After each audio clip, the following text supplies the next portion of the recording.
What's up and welcome back to my channel. Today we're going to be reviewing The Real Housewives of Beverly Hills.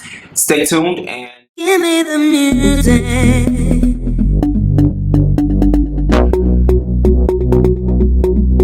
Give me the music. And you know what? That was just the beginning.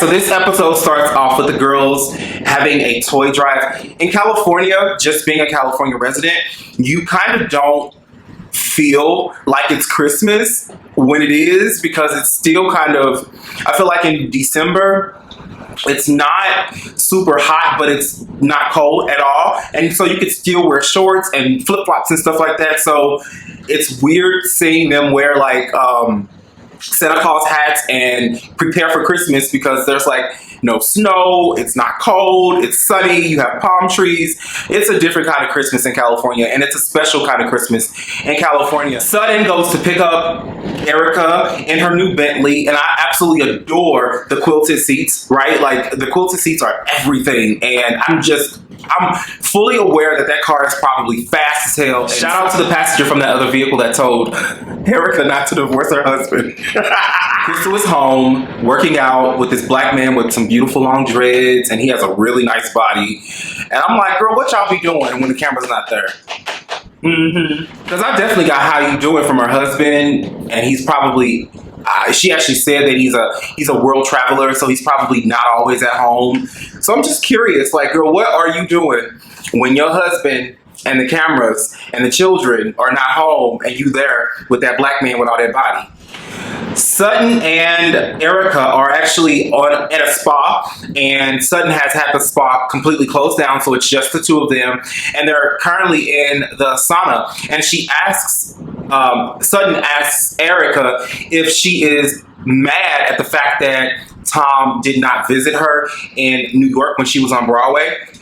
And she says yes. And, you know, I just think it's weird that he didn't come. Like, this is spectacular. This is something huge to not even make one show. You know, I know that a lot of people who do Broadway, they say like the first show and the last show and you're good. He didn't even come to the first show, and then COVID hit, so he didn't have an opportunity to come to the last show. It's just weird to me that he didn't arrive.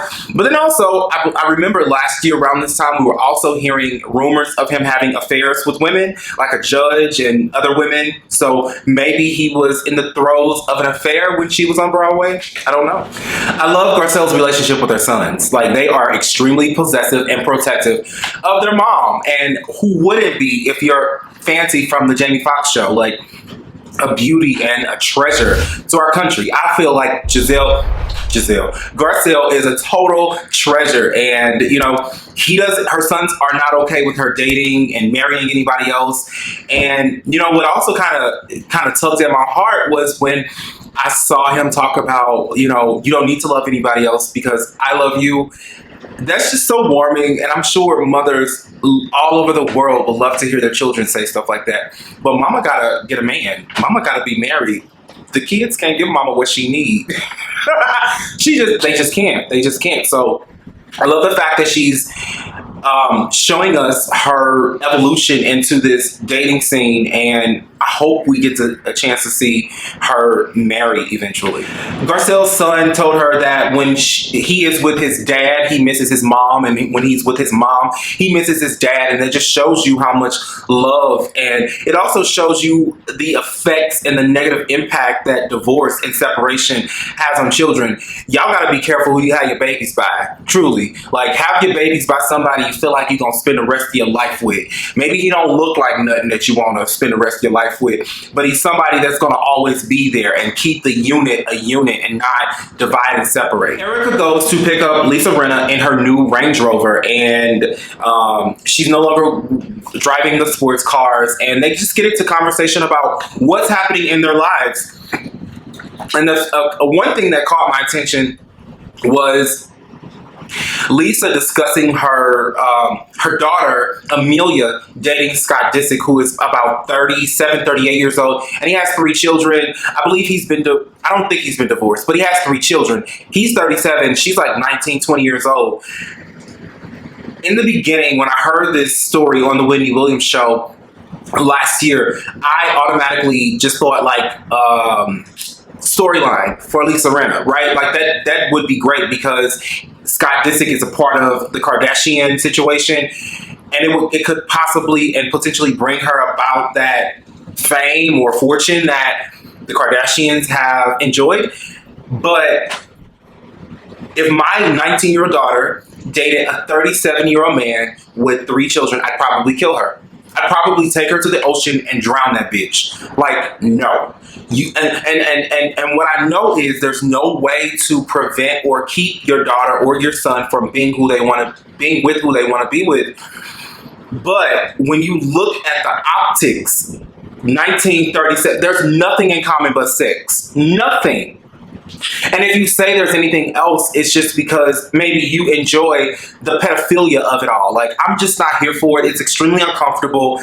And Amelia is just like, I don't know. I think she's happy because it's taken away, the tabloids talking about her eating disorder. But girl, please, like, this man ain't got nothing for you. Don't want nothing for you but what's between your legs. Like, you better be careful. I love Kyle's Kitchen. Kyle's Kitchen is everything. It looks like a boutique, like with the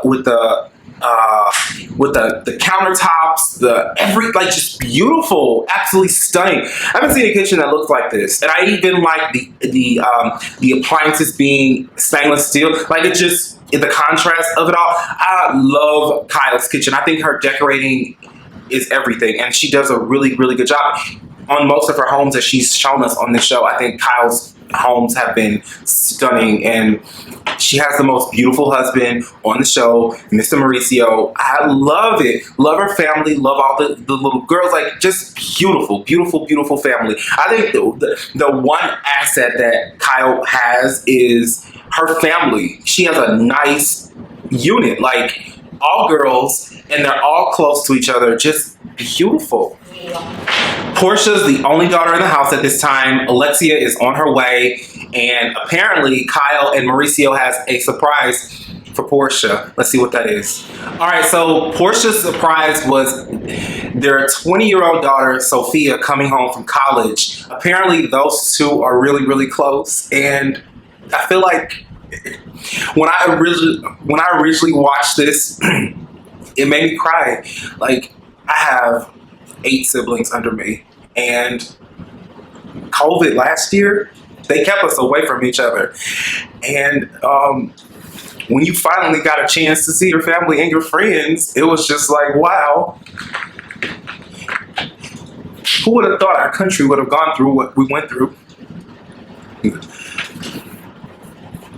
But she gets an opportunity to see her older sister, and that alone, like that bond, that especially when you grow up in a house with all your siblings and you get older and you're no longer with your siblings, it just brought me back. It just brought me back to a time when I would be at home. It would be like on a Sunday morning, and one of my brothers would come in and he would be playing his accordion, or my sister would be, playing with her. Like, we had a really, really tight family, and seeing Porsha react in this way just really brought me back and really made me emotional, and it still does.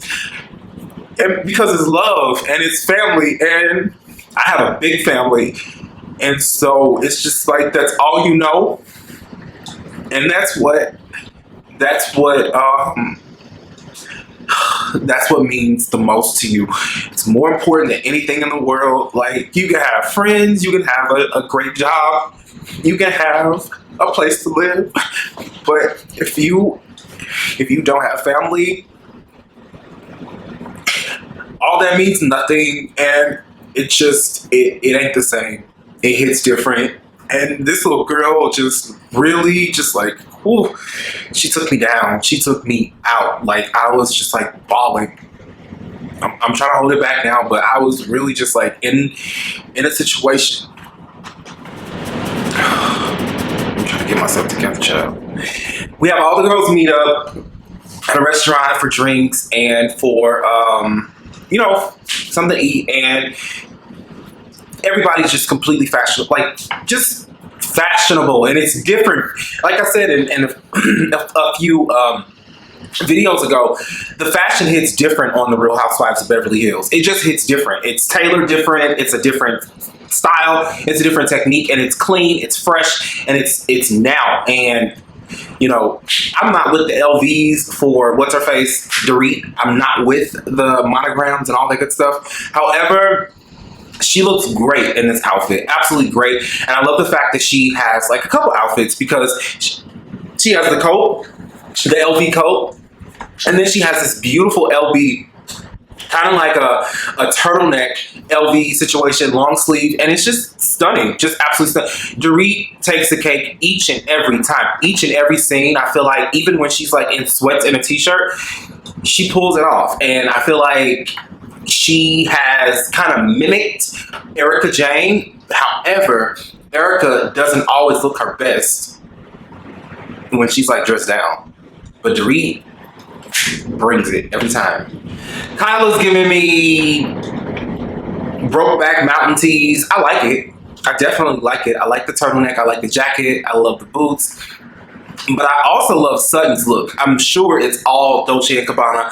I love the bow. Like, that bow is just a bow. It's everything. The other girls are a little lackluster, but one thing you cannot deny, Garcelle's Beauty, just all in her face. Just beautiful, beautiful, beautiful, beautiful, beautiful woman. Garcelle talks about her other son, Oliver, her oldest son, Oliver, who is apparently has struggled with addiction, but he also married this white woman with like 20 kids. Girl, please. So Garcelle's, what is it called? Like a relationship person advised her to create an account on Bumble, and I actually created one tonight as well. And because I'm single and I'm looking for someone, I'm looking for my forever. I'm like, let me get on there too. I see what the fuck is going on. Kathy calls Sutton Thomasina with the goggles or glasses or whatever, and she calls her that because Crystal has gone to all the girls before she made up with Sutton and talked about how she felt violated when Sutton walked in the room and dropped off her coat and was like, girl, I don't know what you're doing, but here's your coat. I'm out. I get that she did that, and I understand it all, and I did not get like a creepy vibe from her, but I also understand that usually normal people, when they see someone in a space, especially in their room, and they're naked and they say something or do something, you get the fuck out like right away. No questions asked. But Sutton continued into the room, dropped the jacket off, and went about her business. And I don't think there was anything creepy about what she did. I don't think she meant anything malicious in that. But Crystal took it as a violation, and to be quite frank with you, it was a violation. Like, you stormed in my room without like waiting for the green light to come in, and you saw me in the nude, and you violated my privacy. So like, what other word can I use? And Sutton's just going on and on about it, and she's like, you don't want to make me angry. Like, Sutton, like, what are you gonna do if you get angry? What the hell are you gonna do? Like, cry? Like, roll that damn face roller across your face? What the fuck are you gonna do if you get angry? Truly, tell me.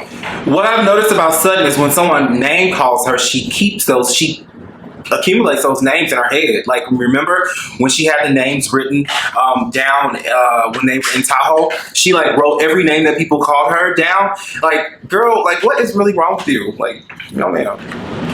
Crystal refuses to back down from saying that Sutton actually violated her. And I feel like if that's how she felt, that's how she felt. Now, how you rectify the situation is how it's going to be resolved.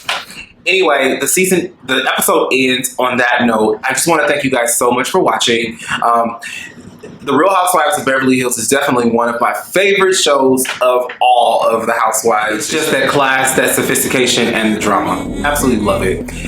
Thank you guys so much for watching. Drop down in the comments. Let me know how you feel about this particular episode. Also, if you haven't already, just go ahead and like and subscribe. Like, just like and subscribe so I can give you everything that I have, right? Like, you'd even be notified if you hit that bell at the bottom. You'd even be notified when I make uploads. And recently, my uploads have been like 2 to 3 times a week, so there's always content to look at. I'll talk to you guys later, and I love you. Bye. Give me the music. Give me